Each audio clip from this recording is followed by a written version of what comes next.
তিন ভাইয়ের কবরের বিস্ময়কর সত্য ঘটনা। একদিন এক ব্যক্তি একটি উঁচু পাহাড়ি এলাকায় একটি কবরস্থানের পাশ দিয়ে যাচ্ছিলেন। বেশ কিছুক্ষণ যাওয়ার পর হঠাৎ তার চোখে পড়ল তিনটি কবর এবং তিনি লক্ষ্য করলেন যে প্রত্যেকটি কবরে যেন কিছু একটা লেখা আছে।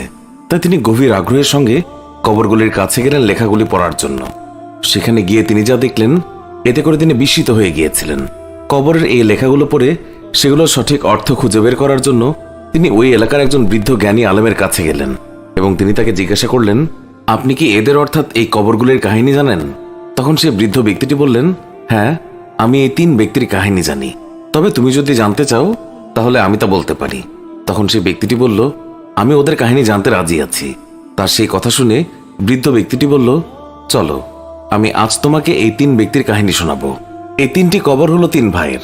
তাদের মধ্যে এক ভাই যে বাচ্চার সকল কাজের দেখাশোনা করত, দ্বিতীয় ভাই একজন বড় ব্যবসায়ী ছিলেন এবং প্রচুর টাকার মালিক ছিলেন, আর তৃতীয় ভাই অনেক ইমানদার বান্দা ছিলেন।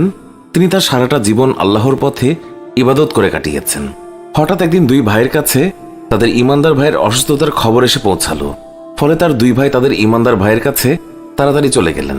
সেখানে গিয়ে তারা দেখলেন তাদের ভাই শেষ নিঃশ্বাস গুনছে। তারা তাদের ভাইকে জিজ্ঞাসা করলেন, তোমার কি কোনো শেষ ইচ্ছে আছে, বা তুমি তোমার সম্পত্তিগুলোকে তোমার ছেলে মেয়েদের মধ্যে কিভাবে ভাগ করতে চাও? আমাদেরকে বলো, আমরা তাই করব। তখন মৃত্যুশয্যায় তার ভাই বললেন, তাদের দেওয়ার মতো আমার কাছে কিছুই নেই, তাহলে তুমি আমাদের সম্পত্তির কিছু অংশ নাও, আর সেই অংশ দিয়ে তোমার ছেলে মেয়েদের ইচ্ছে পূরণ করে যাও, বা তোমার মনের শান্তি পূরণ করে যাও। তখন ওই ইমানদার ব্যক্তিটি বললেন, না, আমার কোনো কিছুর দরকার নেই। তাই তখন তিনি তার ব্যবসায়ী ভাইকে বললেন, ভাই, তুমি আমার একটি কাজ করবে। আমি যখন মৃত্যুবরণ করব আর আমাকে গোসল করানোর পর যখন কবর দেয়া হবে, তখন আমার কবরের উপর লিখে দেবে যে পার্থিব বা দৈনন্দিন জীবনের সফলতা গ্রহণ কি কোনো কাজে আসতে পারে? পৃথিবীর সফলতা আখিরাতের কোনো কাজে আসবে না, আর আল্লাহ তাআলা পৃথিবীর সকল কাজের হিসাব নেবেন। যদি ভালো কাজ করে থাকেন তাহলে ভালো ফল পাবেন, আর যদি খারাপ কাজ করে থাকেন তাহলে খারাপ ফল পাবেন। আর এই কথাগুলি লিখে দেওয়ার পর পরপর 3 দিন আমার কবরের কাছে যাবে। কিছুদিন পর ওই ইমানদার ব্যক্তির মৃত্যুর পর তার ব্যবসায়ী ভাই 3 দিন তার কবরের পাশে গেলেন, এবং সর্বশেষ দিনে তিনি যখন তার ভাইয়ের কবরের কাছ থেকে চলে আসতে লাগলেন, তখন একটি জোরে আওয়াজ শুনতে পেলেন, এবং সেই আওয়াজ শুনে তিনি ভয়ে আতঙ্কে সেখান থেকে চলে আসলেন। ঘরে পৌঁছানোর পর তিনি যখন রাতে ঘুমিয়েছিলেন, তখন তিনি স্বপ্নে দেখলেন যে তার ভাই তাকে বলছে, আমি মানুষকে দান করতাম না, তার কারণেই আমি কবরে সাজা পাচ্ছি। স্বপ্ন দেখার পর ওই ব্যক্তি নিজের ধন সম্পদ সব বিলিয়ে দিয়ে, সব আরাম আয়েশ ত্যাগ করে দিয়ে আল্লাহর পথে ইবাদত করার জন্য মুসাফিরদের সাথে চলে গেলেন। তিনি এক জায়গা থেকে আরেক জায়গায় সফর করে বেড়াতেন। আল্লাহর পথে ইবাদত করতে করতে যখন তার শেষ নিঃশ্বাসের সময় হয়ে গেল, তখন তার ভাইকে খবর দেয়া হলো, এবং তার ভাই আসার পর সে তার ভাইকে শুধু একটি কথাই বলল যে আমার একটি শখকে তুমি পূরণ করবে। যখন আমি মৃত্যুবরণ করব এবং আমাকে গোসল করিয়ে কবর দেয়া হবে, তখন আমার কবরের উপরে এই কথাটি লিখে দেবে।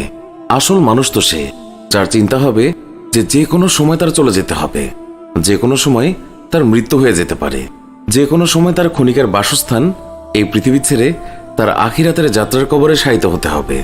আর আমার মৃত্যুর 3 দিন পর্যন্ত তুমি আমার কবরের সাক্ষাৎ করতে যাবে।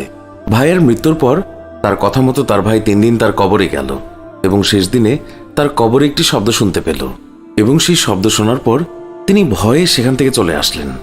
বাড়ি আসার পর তিনি যখন ঘুমালেন, তখন তাকে স্বপ্নে দেখানো হলো যে তার ভাই তাকে বলছে, এই পৃথিবীর মায়া বেশি দিন করো না। ভাইয়ের এই কথা শুনে সে স্বপ্ন থেকে জেগে উঠল, এবং সে তার সন্তানদের সকল ধন সম্পত্তি বন্টন করে চলে গেল সাধারণ জীবন যাপনের জন্য। এইভাবে কিছুদিন কেটে যাওয়ার পর যখন তার জীবন প্রদীপ নিভে যাওয়ার সময় এলো, তখন সে সেখানে তার ছেলে মেয়েদেরকে ডাকলো, এবং সে তার ছেলেকে বলল, আমি আমার দায়িত্ব পালন করেছি, বর্তমানে আমার কাছে আর কিছুই নেই যা তোমাদের দিতে পারবো। বাবা হিসেবে আমার শেষ ইচ্ছে তুমি আমার কবরে লিখে দেবে। ভয় হয় না কেন সেই সব মানুষদের, সেই সব মানুষ যারা বুঝতে চায় না কিছুদিন পর তাদের যৌবন বৃদ্ধে পরিণত হবে, শরীরের সকল চামড়া কুঁচকে যাবে। বাবার কথা মতো ছেলেটি তার বাবার কবরে কথাটি লিখে দিল, এবং বাবা মারা যাওয়ার কয়েকদিন পর রাতে সে যখন ঘুমিয়েছিল, তখন তার বাবা তার স্বপ্নে এসে তাকে জানিয়ে দিলেন, পৃথিবীতে তুমি তোমার সব কাজকর্ম সেরে নাও, যত পারো আল্লাহর ইবাদত করো, মানুষের মধ্যে দান করো, এবং সৎ পথে চলো, তোমার জীবন আলোকময় হবে। আমাদের এই ভিডিও সম্পর্কে মন্তব্য জানাতে কমেন্ট করুন। ভিডিওটি ভালো লাগলে লাইক দিন, আমাদের অন্য ভিডিওগুলোও দেখুন। ভালো লাগলে এক্ষুনি সাবস্ক্রাইব করে পাশে থাকা বেল আইকনটিও প্রেস করুন। এতে করে আমাদের সব ভিডিও নোটিফিকেশন আপনার কাছে পৌঁছাবে। এখনকার মতো বিদায় নিচ্ছি, দেখা হবে নতুন কোনো ভিডিওতে। ভালো থাকবেন, ধন্যবাদ সবাইকে।